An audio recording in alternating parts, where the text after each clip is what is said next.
Alright, ladies and gentlemen, Fab's in the house and welcome back to the channel. Today I'm in the house with the Trevor Burger Custom Knives LEXK CFL here with me for a quick review. It's not gonna be quick, it's gonna be a full review, but hey, don't forget to like this video and to subscribe and to share and to comment. Do whatever you want, just enjoy the video, engage if you want. It's gonna make me happy, and it's gonna be free, so why not? So this is a pretty cool one, guys. Trevor Burger Custom Knives. The length of the blade is gonna be like 3.1 inches long with a handle length of 4.3 inches. And let's quickly see this guy up against some options here. You got Ontario Red number 2 and Ontario Red number 1 in the house to show you that we are pretty much in the ballpark of the Ontario Red number 2.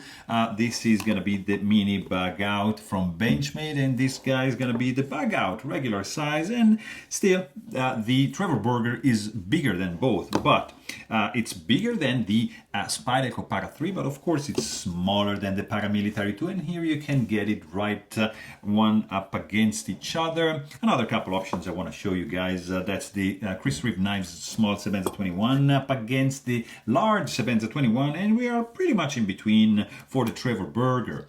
I also want to show you another South African one. This is the Andre Thorborn L45 liner lock, another fantastic, look at that, that's just a gorgeous one. And what else can I show you? Another couple fancy ones. Look at this Holt Blade Works Haptic and the Holt Blade Works Spectre, both in a prestige configuration. And just another couple because I love it, Shirogorov Custom Division F95 NL and Neon NL, both Custom Division, beautiful carbon fiber inlays in the house. And you can see that this is, look at that. Yeah, pretty much same size of the Neon. Neon has a little bit better handle to blade ratio because it has a little bit more edge to it. But we are here to talk about this beauty right over here. Trevor Burger Custom South African Knife LEXK CFL titanium frame lock.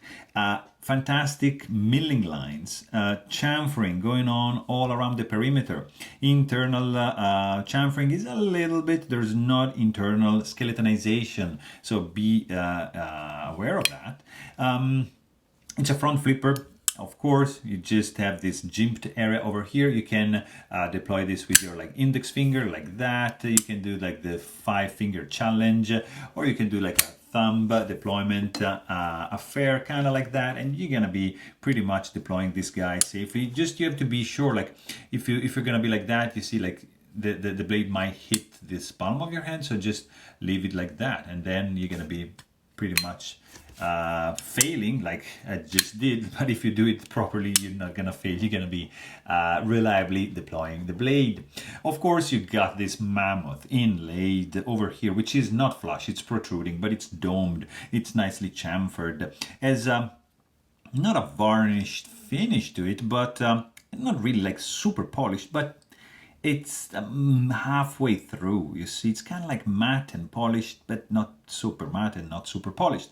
And you have nice veins with some green hues and mocha, kind of like cappuccino kind of thing going on over here. Really, really gorgeous colors, shimmering under the light in this Mammoth inlay. Really, really nice.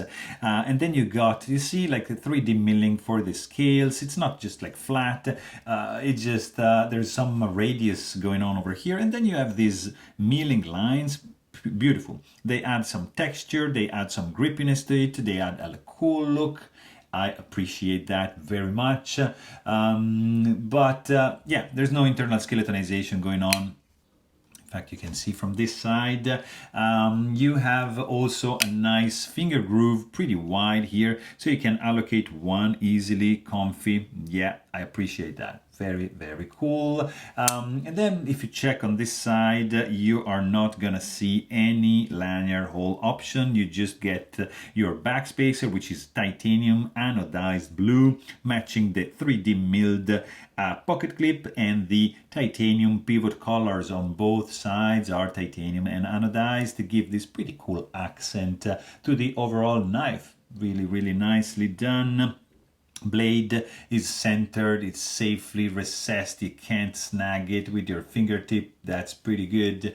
Clean look when closed, nice and minimal. I like it. And also I like the simplicity of the construction. The only thing that I'm not a fan of are these little screw. I think these are T6, and I think they're fine for the handle screw, but for the pivot I would prefer something a little bit bigger. Just me. Nothing, no issues here, but yeah, just me. Also construction, I was saying pretty simple. 2 handle screws, 1 pivot screw, and take it down, it's gonna be a breeze. You can also check my video, by the way, if you want to know how to maintain, how to disassemble this little fella over here. These screws are not protruding. The pivot collar is sunken in. It's not like flush. You see, it's like goes down like it's concave, and the pivot is just, you see, not protruding, as well as the handle screws pretty much flush with the scales. Then you've got this pivot, which is not captive, is spinning, so keep that in mind. And you have a nice 3D milled titanium anodized blue pocket clip.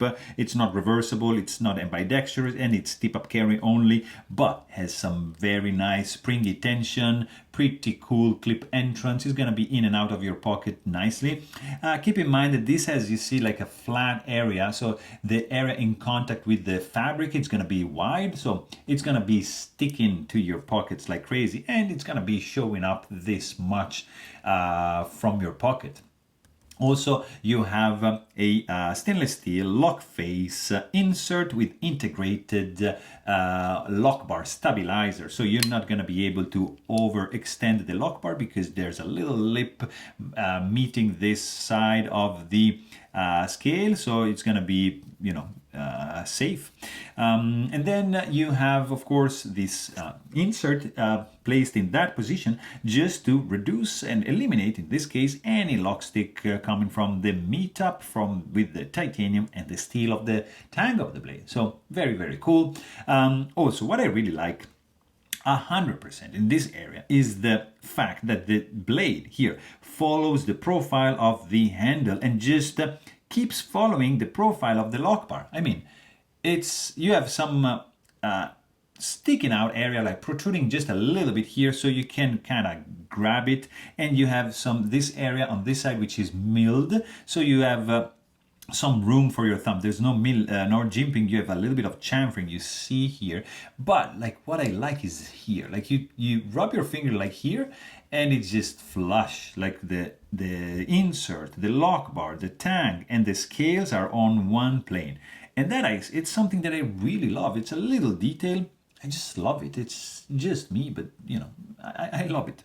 And then, guys, you got this blade right over here. I honestly prefer the Wharncliffe blade shape for the LEXK 100%. I also reviewed that one, so you can also check that video. Here you got nice jimping. It's effective. It has a nice bite to it. It's functional, not just aesthetical, and it's really well made. Nicely done. You can see it's handmade, but it's pretty cool. Small light chamfer going on the spine of the blade. Blade drops like this. You have maybe 25%, 30% belly, and straight edge up to the sharpening choil. This is a hand rub satin and hollow grind, and really, like, it's very thin behind the edge. You can see it from this perspective, and the stock thickness is quite robust, so it can withhold some heavier tasks. There's not really like a finger choil option, because you can actually take advantage of this really nice and flush area here for your forward grip. Not like that, because that's sharpened to the edge, but it's going to be good for sharpening. Nice plunge grind, nicely recessed to show all the meat there. Let's quickly check blade stock thickness on this guy. Is going to be 0.133, and the thinness behind the edge is going to be, look at that, look at this, 0.009. Very, very thin, guys. This is fantastic. Like, just to feel that, gorgeous. Really, really cool. I love the fact that there's no billboarding going on. I like this plunge grind angle. I like the fact that it's just reaching like this point at the spine to leave a full hollow grind up to the spine. Very, very nice. Also, you got, this is LMAX steel, of course, and 60 Rockwell for the hardness. You got this sound when you whip it. Really nice clank, lower pitched, and when you close it, this is it's getting close to when you have a chin-chin with your cocktail kind of thing, right? Ching. Really, really high pitch, but when you open it, clack, clack, look at that. It's not too loud, but it's nice. It's percussive. There is some quality feature to the opening sound of this knife. Let's check the weight of this little fella here, because there's no skeletonization on the inside. There's a titanium backspacer Mammoth. It's going to, you see, weighed like a 3.62 ounces, so very nicely contained. You don't really have any hot spots except for this little corner here. If you just squeeze it like in this point, yeah, it's gonna dig into your meat a little bit, but just put it like in the more advanced position, take advantage of the jimping here, and you're gonna be pretty much good to go. You can squeeze it, and I don't really feel nothing as long as I avoid that spot, so pretty much good to go. Also, yeah, reverse grip works as well. You see, you have a little bit of area here for your thumb to grasp on, and that is working nicely for the reverse grip. Feels absolutely solid. Look at these slabs of titanium. They're not gonna move, they're not gonna flex, they're not gonna go anywhere. This inlays sticking out, it's protruding. It's gonna add some grippiness to the already nicely textured handle, and the purchase, like, it's gonna be pretty solid. Also, I forgot to mention the price on this guy. It's around $1,100, and it's understandable, guys. It's like a custom knife. It's materials employed are top notch. The execution is great. The fit and finish is just outstanding. I mean, you don't see any gaps, any misalignment. The level, I mean, this backspacer, the inlays, the pivot collars, the clip, everything checks out. There's only these screws, which you can see they're screwed in right into the titanium, which is not a fit and finish issue. It's just like a design feature, which I'm always a little bit hesitant, because you never know, you might risk to strip those, and that's something that I'm not really a fan of. But beside that, I mean, there's no blade play. It's absolutely put well together. There is no lock rock, no lock slip. You got, there's no actually detent ball ramp, so just bear that in mind.